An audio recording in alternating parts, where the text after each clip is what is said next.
reality is when you look at the Biden plan, it reads an awful lot like what President Trump and I and our task force have been doing every step of the way. Exactly. And quite frankly, when I look at their plan that talks about advancing testing, creating new PPE, developing a vaccine, it looks a little bit like plagiarism, which is something Joe Biden knows a little bit about. Booyah! As you can see, it was pretty obvious all throughout the evening. The entire 90 minutes, Senator Harris was very uncomfortable when confronted with the truth. At times, she could do little more than make these awkward smiles and just shake her head, and clearly she blatantly lied over and over again. Let's start with her lie tonight about taxes. Watch this. He says he's smart because he can take advantage of the tax code. And he does take advantage of the tax code. That's why I'm going to eliminate the Trump tax cuts. And we're going to eliminate those tax cuts. The truth and the fact is, Joe Biden has been very clear. He will not raise taxes on anybody who makes less than $400,000 He said a he's year. going to repeal the Trump tax cuts. Mr. Vice President, I'm speaking.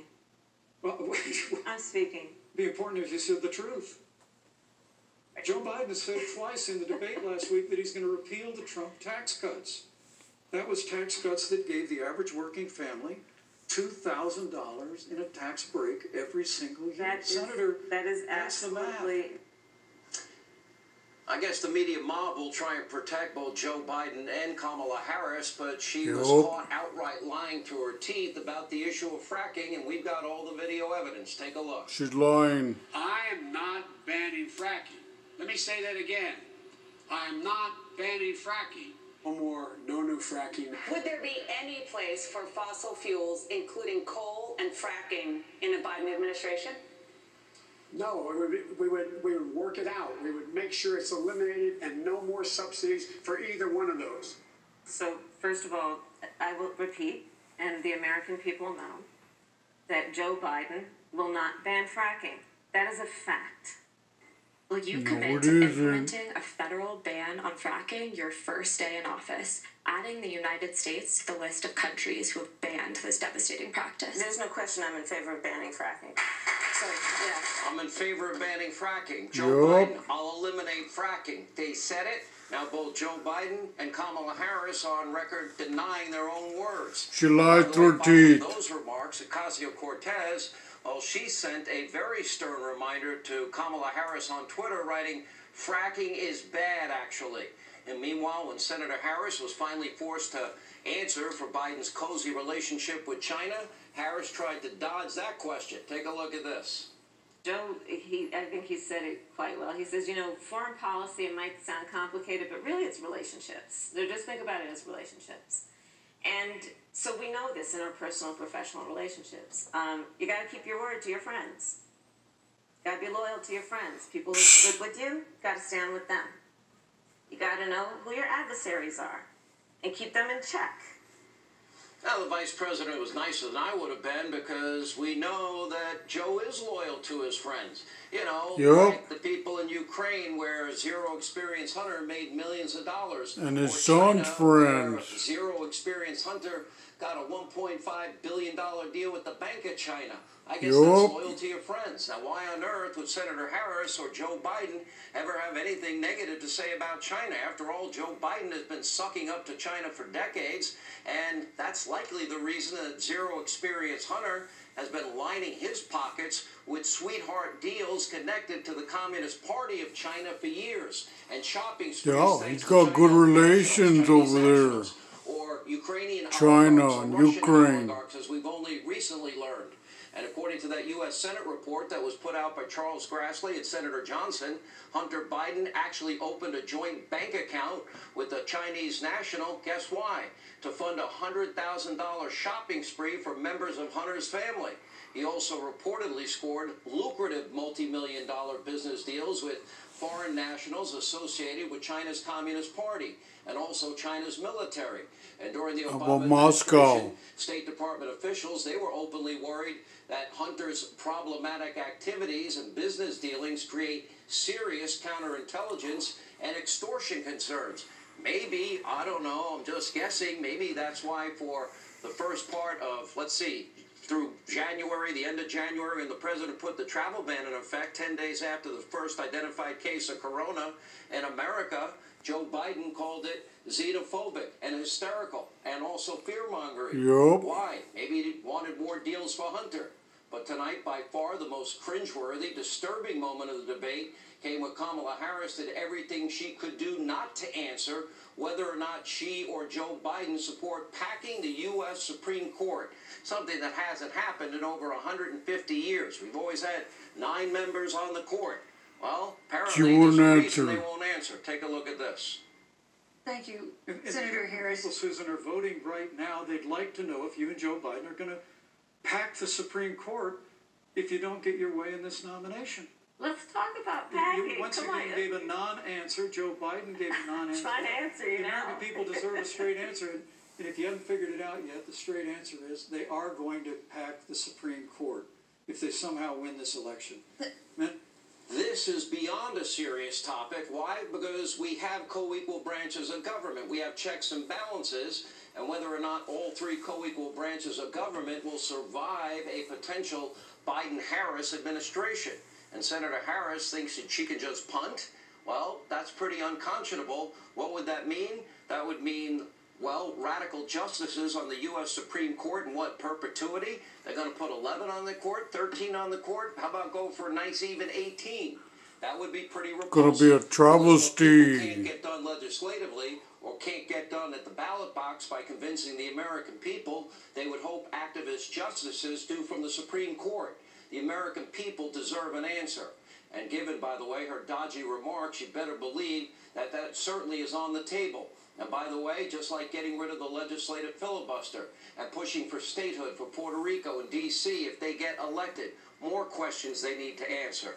Because if elected, that would mean a Democratic majority in the U.S. Senate, probably in perpetuity. That means this would be the most radical, destructive administration in American history, and they don't want to 27 days outside of an election be honest and forthright and transparent with the American people. Yup. If you do care about constitutional order, if you care about co-equal branches of government, if you care about checks and balances, if you care about something called the Bill of Rights, your freedoms, your pursuit of happiness, well, vote like your country depends on it, because apparently it does in 27 days. Here with reaction to tonight's debate, Fox News contributor Ari Fleisher, Fox News contributor Sarah Sanders. Ari, we start with you. How do you not answer a question on court packing, and the evidence is clear that they lied on taxes, both Joe Biden and Kamala Harris, and they both lied about fracking, as we just proved? Sean, you did a great job walking through the questions that should have been asked point blank to Kamala Harris that were not asked. Look, this was a strong night for Mike Pence and for Donald Trump by virtue of what Pence did tonight. He really walked through how liberal, far left the Biden-Harris ticket is. Harris stepped in on taxes. When she said repeal, Pence followed right up. That is indeed a tax hike for all Americans. It raises rates from 12% to 15%, takes away people's child credits, gets rid of the standard deduction, lowers it. Big night, big mistake by Harris. But on the court packing, that's, again, a moderator didn't ask it, but Mike Pence stepped into the breach, raised the issue, and if I'm Donald Trump, what I say on the next debate is, if they pass that, I promise you, I will veto it. Joe Biden, you will sign it. That's how you nail that question. Great point, Ari, and I think that's a great way to frame it. Now, the question is, in 27 days, Sarah, I think it's imperative. Will they pack the courts, yes or no? Will they end the legislative filibuster, yes or no? Do they support statehood for D.C. and Puerto Rico? Mike Pence looks presidential. Do they want to abolish the Electoral College? All of those questions. Kamala looks like she sucked her way up to the top. How do you run for president and vice president and think you can dodge those questions?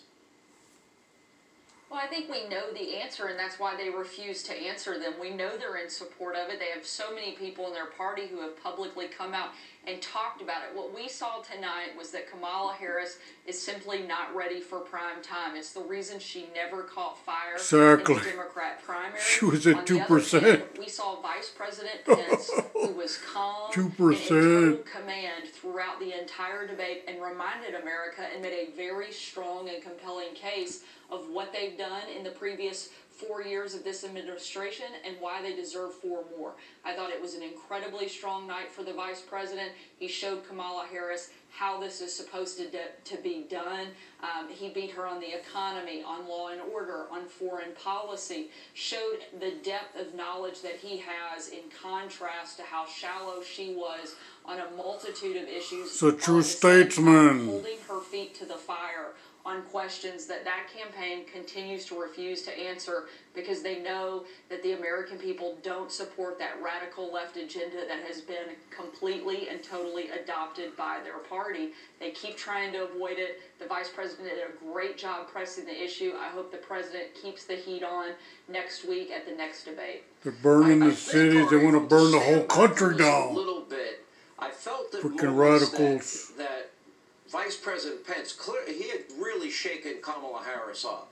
But more importantly, I think he was able to shake up the whole campaign by shaking out the radicalism as you have discussed here. Because, you know, I know the media, they're in the tank for Biden and Kamala Harris, but can we really now go through the 27 days moving forward and not have them answer these fundamental questions?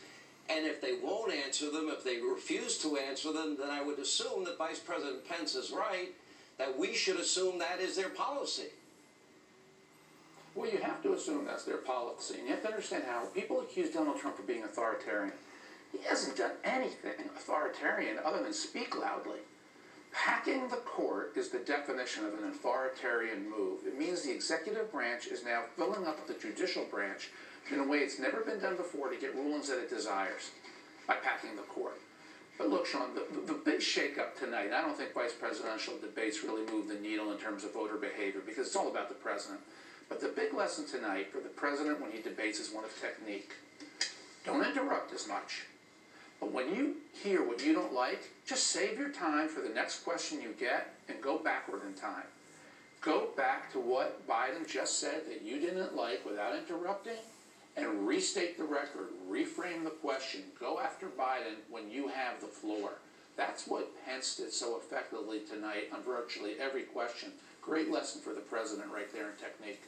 Look, you know, they actually are so complimentary when you really think of it. And Sarah, you work with them up close and personal, so I think you'd know this as well as anybody. And I've known the vice president and the president for over 25 years. But you got Donald Trump, this force of nature. Then you got Mike Pence. You know, he steadies every ship. He's unflappable. And the combination is extremely powerful if you take Donald Trump's unique style in a debate with some